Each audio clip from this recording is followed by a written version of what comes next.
आमदार जितेंद्र आव्हाड यांची पत्रकार परिषद ऑन अजित पवार शुभेच्छा. अजित पवार यांचं स्वप्न आहे भावी मुख्यमंत्री होण्याचं, ते कसं पूर्ण करणार माहीत नाही, पण त्यांना उत्तम आरोग्याच्या शुभेच्छा देतो. आणि शरद पवार भ्रष्टाचारी कोण आहेत हे अमित शहा यांनी आरशात पाहावं आणि स्वतःचं कॅबिनेट मंडळ उभं केलं महाराष्ट्राचं, तर त्यांना कळेल. वास्तवापासून पालट सुटलेत. अमित शहा यांच्यापेक्षा चांगलं कोणालाच माहीत नाही. 70,000 कोटी रुपयांचा आरोप कोणावर झाला, कोणी केला? नॅशनलिस्ट करप्ट पार्टी कोण म्हणाले होते? शरद पवार यांचं नाव घेतल्याशिवाय महाराष्ट्राचं राजकारण होऊ शकत नाही हे शहा यांना समजलं आहे.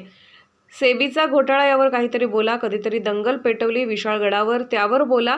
कावड यात्रेच्या दरम्यान प्रत्येकाने गाड्यांवर नावं लिहा अशी एक नवीन मोहीम सुरू केली.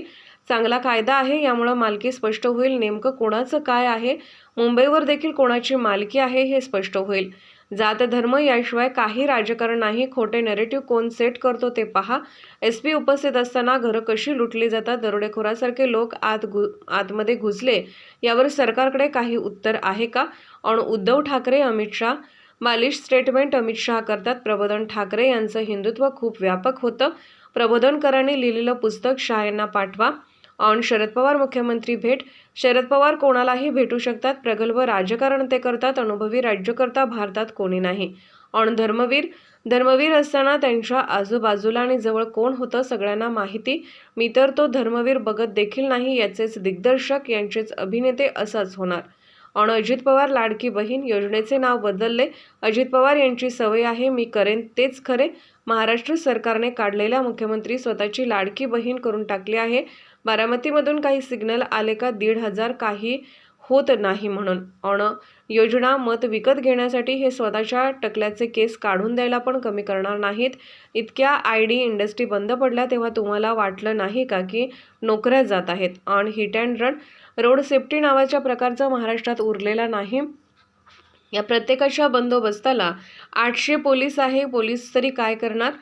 पोलीस हतबल झाले. फोन येतो, जितेंद्र आव्हाड यांचं नाव गुन्हा दाखल करा. एकच नव्हे तर नाव घेतलं नाही तर तुमची सोड अशी धमकावणी देखील दिली जाते. गुन्ह्याचा शोध घेताना पारदर्शकता का नाही? फॉरेन बँकेत कुणाकुणाचे पैसे गेले हे तुम्ही का शोधत नाही?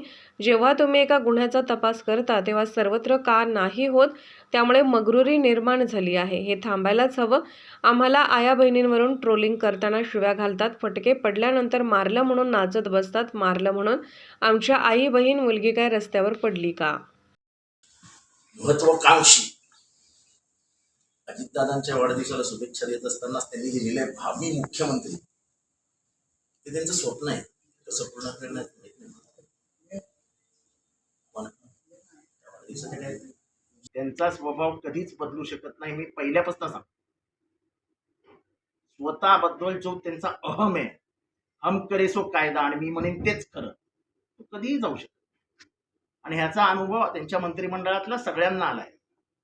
काँग्रेस आणि राष्ट्रवादीचं जेव्हा सरकार असायचं, ते अस्थिर करण्याचं काम करणारा फक्त एकच माणूस होता. आणि या मुख्यमंत्र्यांनाही विचारा जाऊन, गपचूप तुमची ओळख असेल तर, की तुम्हाला सर्वात जास्त अडचणीत कोण आहे, ते लगेच सांगतील कानात. असं पण अमित शहा म्हणतात काय ही बालिश स्टेटमेंट आहे, बालिश. शिवसेनेचं हिंदुत्व शिवसेनेकडनं कोणीच काढून घेऊ शकत. त्यांचं हिंदुत्व मुळातच जन्म घेतलंय ते प्रबोधनकार ठाकरे यांच्यावर. आणि प्रबोधनकार ठाकरे यांचं हिंदुत्व किती व्यापक होतं हे महाराष्ट्राला कोणी समजवायला नको. काही पुस्तकं पाठवा. मी उद्धव ठाकरेंना आवाहन करेन की माननीय त्यांचे आजोबा प्रबोधनकार ठाकरे यांची जी काही अभ्यासात्मक पुस्तकं आहेत ती जरा पाठवा. प्रतापसिंहराजे साताऱ्याच्या गाडीचे गारसदार यांच्यावर जे त्यांनी पुस्तक लिहिलंय ते जरा पाठवा. त्यांचा कसा खून झाला ते जरा पाठवा. देवावरती लिहिलेलं त्यांनी पुस्तके पाठवा. अशी अनेक पुस्तकं आहेत प्रबोधनकार ठाकरेंची. ते हिंदुत्व आहे ते ते ते ते होऊ शकत नाही. ते आता अमित शहाना पण कळलं. म्हणजे एकेकाळी जे दोघीला कोंडे करायचे पहिला शरद पवार, तसं अमित शहा आले की पहिलं शरद पवार, दुसरं काय नाहीच आहे महाराष्ट्रात. तुमच्या तो जो तिचा घोटाळा आहे, स्कॅम, इलेक्ट्रॉल स्कॅम घोटाळा, भारताच्या इतिहासातला सर्वात मोठा घोटाळा आहे. नंतर सेबीचा घोटाळा. याच्यावर काहीतरी बोला, कधीतरी बोला. फार वेळ बोलू नका, पण कधीतरी बोला. लोकसभेमध्ये कसे अडचणीत हे दोन स्कॅम निघाले, तेव्हा त्याच्यावर बोला ना. काय परवा जी दंगल पेवणी पेटवलीत त्या विशालगडावर आणि गजापूरमध्ये, त्याच्यावर काहीतरी बोला. त्या कावड यात्रेच्या दरम्यान सगळ्या गाड्यांवरती आपापली नावं लिहा, अशी एक नवीन तुम्ही मोहीम काढलेली आहे. देशभराचा कायदा लागू करा ना. हा दुकान कोणाचं, ते दुकान कोणाचं, त्यांनी बाहेरच नाव द्यायचं. हा कायदा पूर्ण भारतभर काढायचा. चांगला कायदा आहे. मालकी स्पष्ट होईल मुंबईतली, पण कोणाच्या काय ते, म्हणजे मराठी माणसांना पण कळेल त्यांच्या हातात राहिले किती. जात धर्म याच्याशिवाय काही पुढचं राजकारण नाही. आणि खोटा नरेटिव्ह आता कोण सेट करते, हे जरा खोटा नरेटिव्ह म्हणणाऱ्या आमच्या सगळ्या बीजेपीच्या सहकार्यांना विचारा. आणि आम्ही वास्तव सांगितलं तर खोटा नरेटिव्ह.